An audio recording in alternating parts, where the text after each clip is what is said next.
السعودية استنسخت زيارة الأربعين.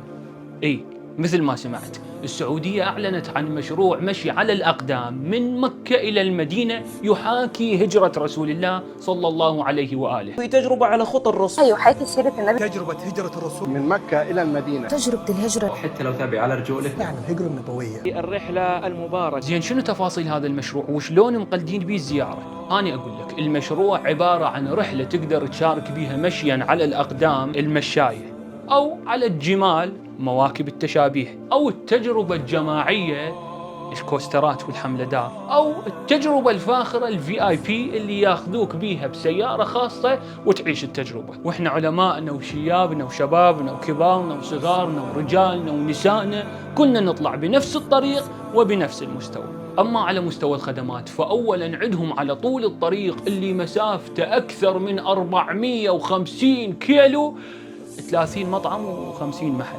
إحنا الشارع الواحد بأكثر من 50 موكب. أما كل المواكب الممتدة على طريق الزوار من الشمال للجنوب فتقدر بمئات الآلاف. ثانياً عندهم على طول الطريق كل اللي يعادل المسافة من البصرة إلى كربلاء 8 محطات مبيت فقط. وبزيارتنا الأربعينية كل بيوت العراق تتحول مكان للمبيت. ثالثاً يتوقعون بهذا المشروع يحصلون 12,000 زائر باليوم إلى أن يوصلون للمليون بنهاية الموسم. إحنا شارع واحد ممكن يصير به أكثر من 12,000 زائر، إلى أن يوصل عدد زوار الحسين إلى ما يقارب 25 مليون زائر. رابعاً، هالخدمات كلها من مطاعم وأكل ومبيت ونقل يقدمونه بفلوس وعائد مالي للدولة. تدفع أكثر، تنتعش أكثر، وتحصل أكل أكثر وسيارة VIP خاصة. أما اللي عندنا فكل الخدمات اللي تخطر على البال واللي ما تخطر على البال تكون مجانية، بل اللي يعطي يتوسل بالزاير بس حتى ياخذ منه ويسجل في سجل الحسين. خامساً، زوار مشروعهم يمشون من مكة إلى المدينة.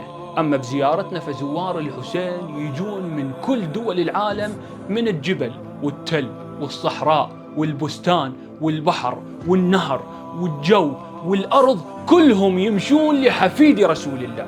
سادساً، هم يسموه مشروع رياضي وثقافي وما بي أي نوع من أنواع التعبد. احنا نتكلم عن مشروع ثقافي رياضي، هو مو مشروع فيه أي نوع من أنواع التعبد. أما زيارتنا فهي حدث روحي مهم بالحياة وموروث ديني حثت عليه الروايات الشريفة وجعلته علامة من علامات المؤمن. سابعاً، يقولون مشروعنا ما نشدد به على أحكام الشريعة الإسلامية ويدعون به حتى الأجانب، ولا نشدد أنه وفق الضوابط الشريعة الإسلامية. فمو بعيدة تلقى السائحين جايين بدون حجاب بدون احتشام، الله أعلم. أما اللي عندنا فما راح تلقون زائرة بدون حجاب، وحتى غير المحجبة من تدخل للزيارة راح تغطي شعرها وإن كان ببعض الأخطاء. ثامناً، مشروعهم وحسب ما يقولون ما كان صار لولا الدعم اللامحدود من حكام دولتهم. هذا المشروع لم يكن لا يرى النور لولا الدعم اللامحدود. أما مشروعنا فقد قام من دون أي دعم من أي جهة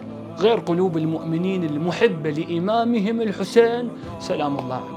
أخيراً، اللي أريد أوصله من هالفيديو مو المقارنة، فالأمور واضحة، لكن أريد أقول لكم شوفوا شكبر النعمة اللي عندنا، شوفوا المحبة والكرم والخدمة والإيمان والإيثار والوعي والالتزام عند زوار الأربعين، وشوفوا شلون الناس دا يحاولون يسوون شيء مشابه إلها لأهميتها. فخلينا نحافظ عليها ونبعد عنها المسيئين وما نساهم بتشويهها أو التقليل من قيمتها.